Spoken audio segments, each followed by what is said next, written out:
একটা গাছ কাটতেই বদলে গেল এক লোভী মানুষের জীবন। এটা এক গরিব কিন্তু খুব লোভী কাঠুরের গল্প।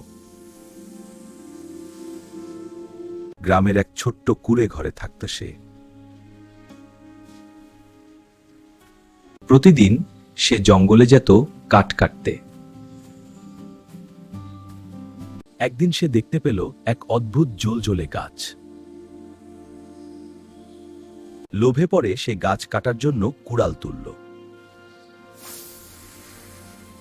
হঠাৎ আলো ঝলমল করে সামনে হাজির হলো এক জাদুর পরী। এই গাছ কেটো না, তুমি যা চাইবে আমি তাই দেব। আমাকে সোনার পাহাড় দাও। মুহূর্তের মধ্যেই চারদিকে ছড়িয়ে পড়ল সোনা আর রত্ন। সে রাতারাতি অনেক ধনী হয়ে গেল।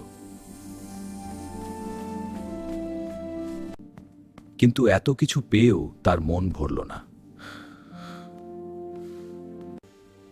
তার লোভ আরো বেড়ে গেল। আরো সোনা চাই, আরো চাই। হঠাৎ আকাশ কালো মেঘে ঢেকে গেল।